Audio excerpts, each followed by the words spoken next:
Fala galera, beleza? Professor Wagner na área para a gente falar agora sobre União Ibérica, história do Brasil ligado à União Ibérica. Isso para você que está aí estudando para a ESA é fundamental. Já tivemos recentemente uma questãozinha sobre União Ibérica caindo na prova da ESA. Então vamos entender melhor o que é isso aí? União Ibérica. Quando eu falo de União Ibérica, eu tenho que entender sobre a Península Ibérica ou os reinos ibéricos. Eu falei sobre isso lá atrás, quando eu falei sobre expansão marítima. Você que ainda não pegou essa aulinha, vai lá atrás e pega expansão marítima e comercial europeia. Belezinha? Mas resumindo a história, o que é a Península Ibérica? Ora, a Península Ibérica é uma região lá na Europa que compreende dois paísezinhos importantíssimos pra gente, Portugal e Espanha. Portugal e Espanha ficam numa região conhecida como a Península Ibérica. Por isso, são conhecidos como os países íberos ou os países ibéricos. Países íberos, países ibéricos, reinos ibéricos, Portugal e Espanha. E é sobre esses dois países que a gente vai falar agora. E algo que vai ocorrer lá na Península Ibérica vai gerar resultados ou reflexos aqui no Brasil. Vamos entender melhor o que é isso? Vem comigo! União Ibérica foi um período que durou de 1580 a 1640, ou seja, aproximadamente 60 anos. Vamos entender então o que foi a União Ibérica. União Ibérica, união dos países ibéricos.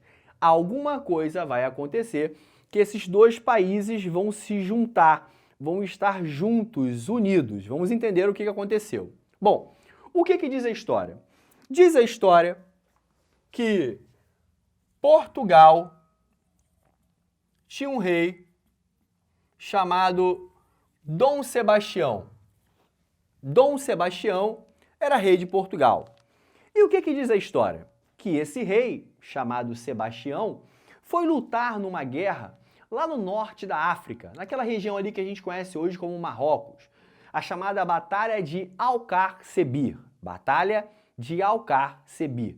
Uma batalha contra muçulmanos, né? Aqueles que os cristãos consideravam como infiéis, inimigos, enfim. Dom Sebastião, à frente do exército português, foi lutar numa batalha conhecida como a Batalha de Alcácer-Quibir. E aí, no meio dessa batalha, Dom Sebastião simplesmente, sumiu. Isso aí mesmo. Dom Sebastião sumiu na Batalha de Alcácer-Quibir. Resultado, foi dado como morto. Olha só, foi dado como morto o rei de Portugal por ter sumido nessa batalha. Só que esse rei de Portugal, chamado Dom Sebastião, ele não tinha herdeiros. É isso aí. E como a monarquia ela é hereditária, o que vai acontecer aí?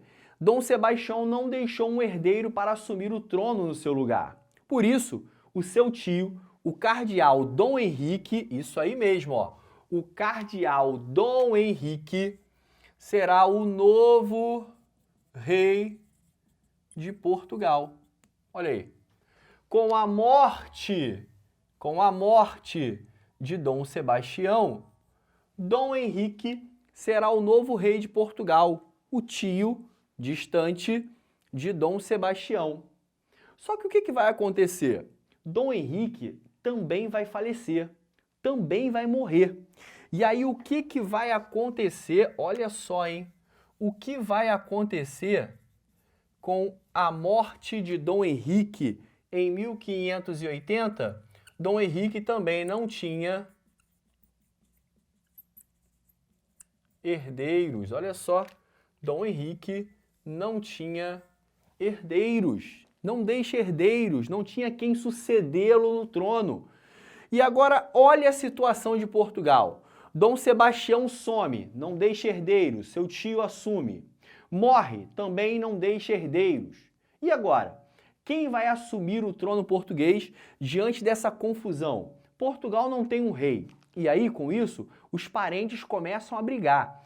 os parentes começam a disputar o trono português, né? É primo, é tio, papagaio, periquito, todo mundo quer o trono por ter uma ligação próxima ao falecido rei de Portugal. Vai ser justamente nesse contexto, onde um rei some e o outro morre sem deixar herdeiros, que nasce a chamada União Ibérica. Por quê? Porque existia um primo distante do rei de Portugal, falecido, chamado Filipe II. Filipe II era rei da Espanha. Olha aqui, ó. Filipe II era rei da Espanha. Ó. E aí, o que esse cara chamado Filipe II vai fazer? Ora, eu sou primo do rei, mesmo que distante, eu tenho sangue, tenho a linhagem real correndo em minhas veias. Vou fazer o seguinte, já sou rei da Espanha, vou reinar também sobre Portugal. Eu vou unir as duas coroas. Eu serei o rei da Espanha e de Portugal. Eu serei o rei da Península Ibérica. Nasce aí a chamada União Ibérica. O que diz a história? Que Filipe II invade Portugal e consegue apoio de alguns portugueses para tomar o trono português e tomar o domínio de Portugal, e assim unificar as duas coroas, fazendo nascer a chamada União Ibérica. Esse período, que foi de 1580 a 1640, foi o chamado período, olha só, hein, da dinastia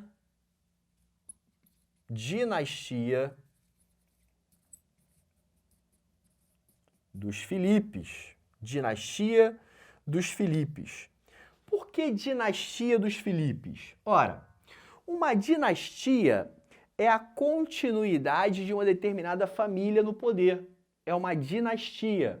O pai governa, o filho governa, o neto governa e assim sucessivamente.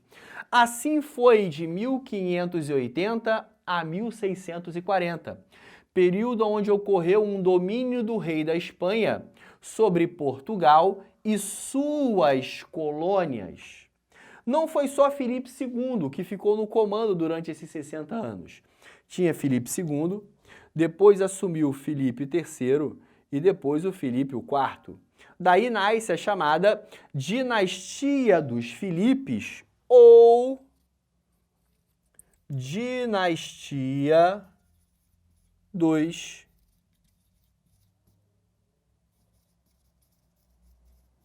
Habsburgos. Olha aqui, ó. Dinastia dos Filipes. Que Filipe? Filipe II, Filipe III e Filipe IV, também conhecida como a Dinastia dos Habsburgos, aonde esses Habsburgos aqui, ó, é a família, né? É o sobrenome, tá? Então, durante 60 anos, nós tivemos um domínio sobre a Península Ibérica dos reis da Espanha. Quem eram eles? Os Filipes, segundo, terceiro e o quarto. É a União Ibérica. É o período onde os Habsburgos passaram a controlar Portugal e suas colônias.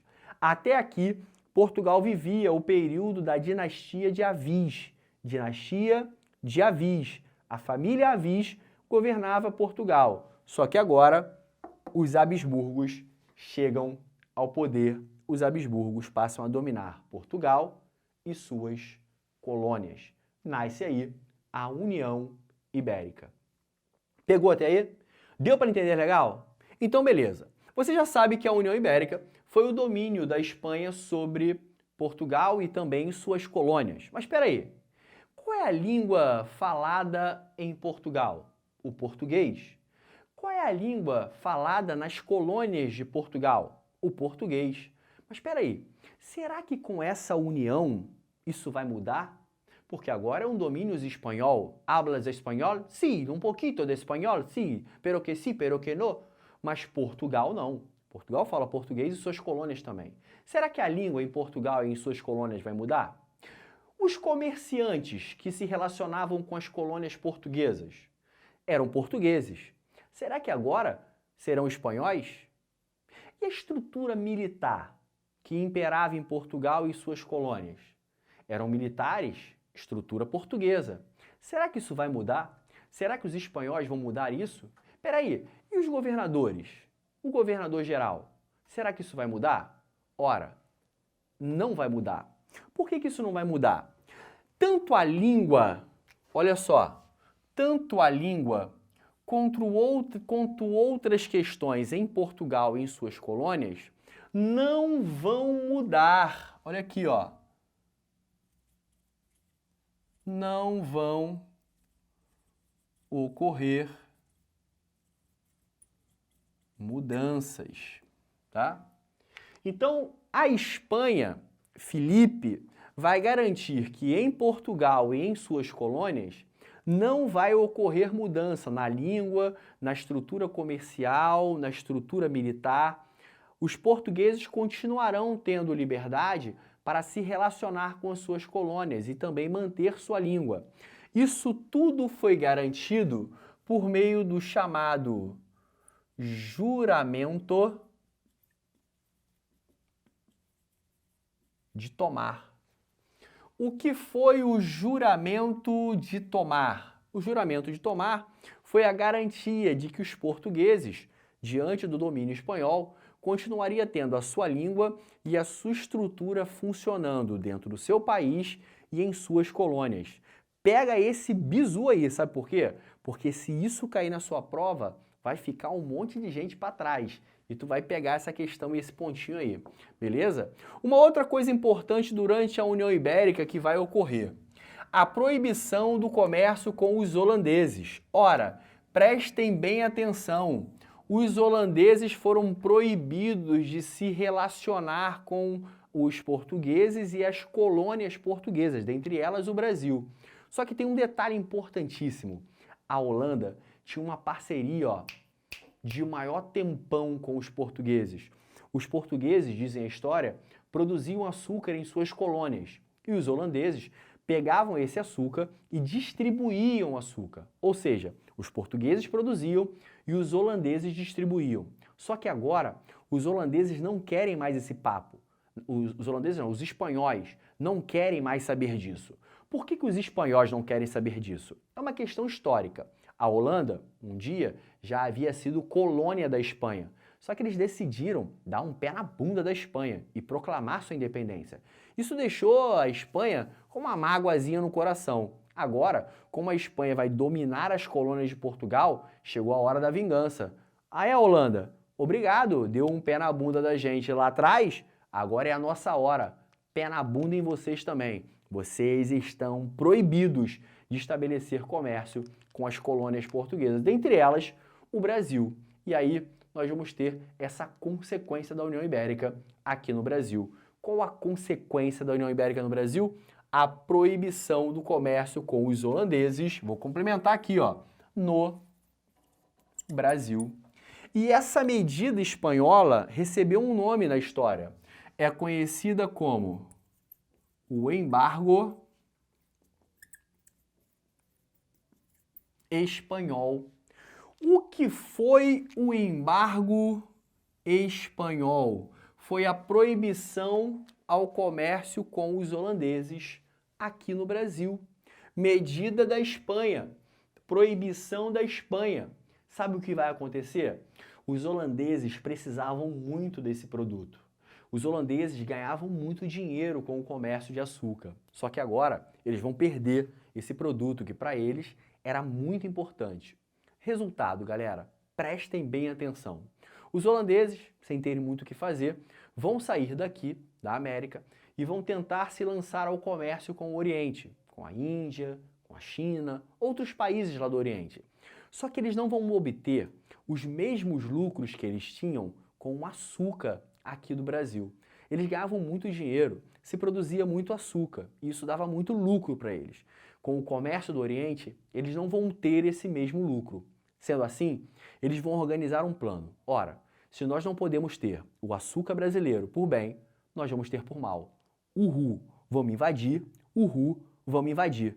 Vamos tomar o açúcar brasileiro na marra. Vamos invadir o Brasil. Começa aí uma história muito interessante para nós que vamos fazer a prova da ESA. Que história é essa? As invasões holandesas no Brasil, ok? E como é que vai acontecer isso? Vem comigo aqui, ó. Qual vai ser a reação holandesa a essa proibição do comércio açucareiro no Brasil? O que que a Holanda vai fazer? Ora, os holandeses decidem, vamos criar uma empresa. Olha aqui, ó. Uma empresa, uma companhia, uma empresa chamada Companhia das Índias Ocidentais. Companhia das Índias Ocidentais, que teria como principal objetivo, olha aqui, ó, principal objetivo, invadir o Nordeste brasileiro e tomar a produção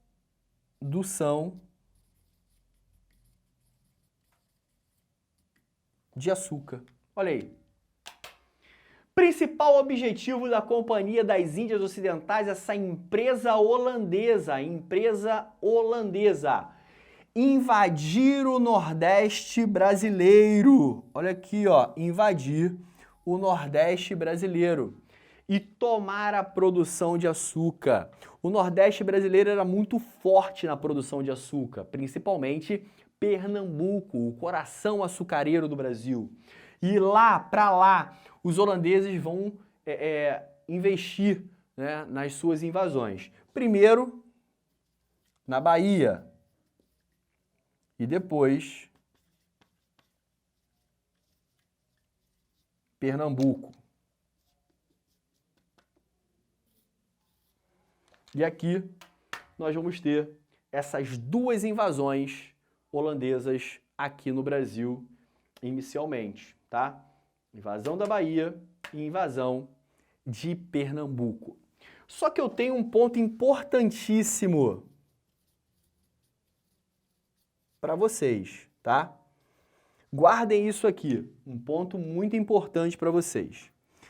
De 1612 até 1615, de 1612 a 1615, nós tivemos uma outra invasão aqui no Brasil. Que invasão foi essa? Uma invasão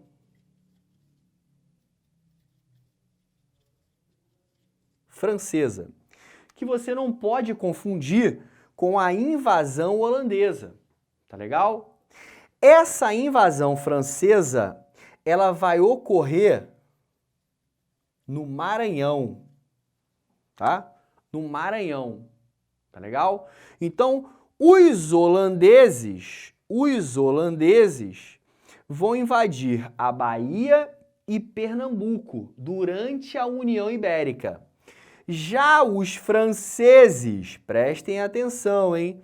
Os franceses vão invadir o Maranhão e lá no Maranhão vão introduzir lá um domínio francês, que vai até receber o nome, olha aqui, hein? Vai receber o nome de França